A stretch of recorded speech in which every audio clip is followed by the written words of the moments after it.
have to create an India that can stand on its own feet and actually show our value system to the world. The future is going to be electric. एक समय था जब इन शब्दों पर करोड़ों लोगों का भरोसा था। This was our mission from day one. Make India the largest energy and EV ecosystem in the world. और सभी को लगा कि भारत से भी एक ऐसा फाउंडर निकल सकता है जो दुनिया की सबसे बड़ी टेक कंपनियों को चुनौती दे सके। इसीलिए कईयों ने भाविश को इंडिया का एलॉन मस्क भी कहा। लेकिन आज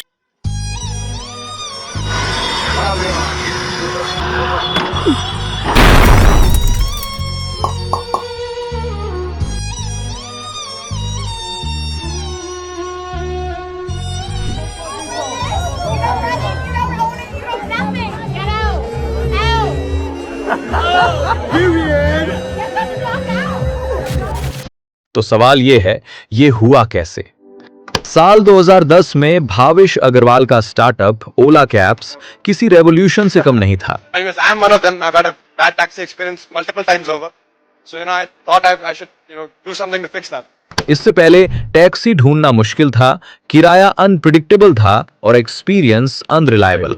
भाविश ने कैब बुकिंग को सीधे आपके स्मार्टफोन से एक्सेसिबल कर दिया, जिसमें लाइव ट्रैकिंग और डिजिटल पेमेंट्स भी किए जा सकते थे, जो कि उस समय के लिए एक बड़ा गेम चेंजर था। देखते देखते ओला कैब्स भारत की सबसे बड़ी राइड हेलिंग कंपनीज में शामिल हो गई और ओला की सीधी टक्कर थी ग्लोबल जायंट उबर से। यही वो मोमेंट था जब लोगों को लगा, अगर भारत में कोई ग्लोबल टेक जायंट्स को चैलेंज कर सकता है तो वो भाविश अग्रवाल ही है। और यहीं से शुरू हुआ अगला बड़ा सपना, इलेक्ट्रिक फ्यूचर का सपना। भारत की गाड़ियों को पेट्रोल डीजल से मुक्त करके इलेक्ट्रिक फ्यूचर की तरफ ले जाना। ये पिच भी उतना ही रेवोल्यूशनरी था। भाविश ने कहा, ये भारत की सबसे बड़ी ईवी गीगा फैक्ट्री बनेगी और इंडिया इलेक्ट्रिक मोबिलिटी में दुनिया को लीड करेगा। इस पर इन्वेस्टर्स और कस्टमर्स ने बेझिझक भरोसा किया और जब कंपनी का आईपीओ आया तो लाखों इन्वेस्टर्स ने पैसा लगा दिया। लोगों को लगा ये सिर्फ एक कंपनी नहीं, फ्यूचर है। पर धीरे धीरे ग्राउंड रियलिटी सामने आने लगी। सबसे पहले प्रॉब्लम सामने आई स्कूटर्स में।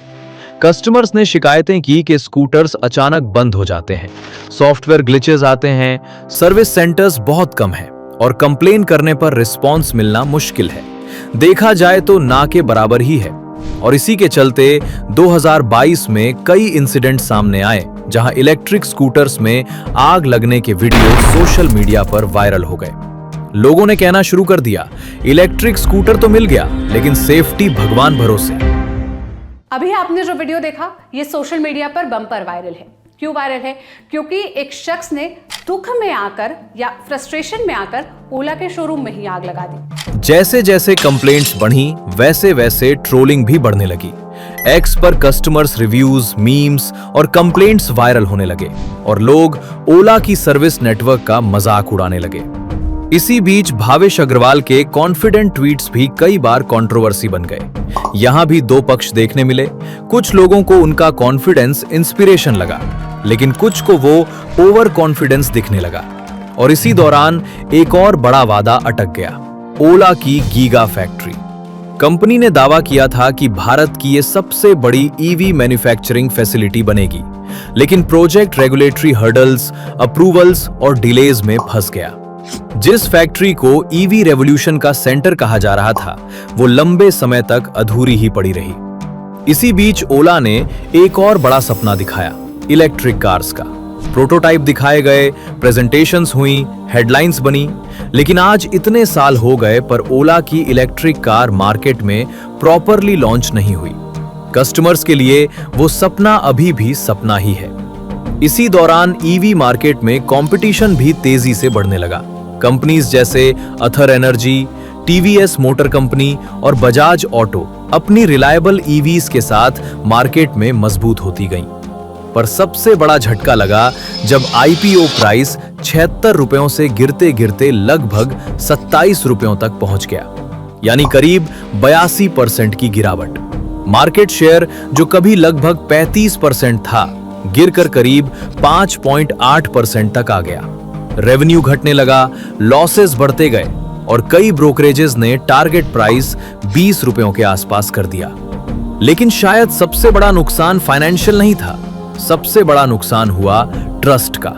कस्टमर्स का भरोसा टूट गया, इन्वेस्टर्स का फेथ डगमगा गया और जो फाउंडर कभी इंडिया का इलॉन मस्क कहलाता था, आज वही फाउंडर लगातार क्रिटिसिज्म के सेंटर में है।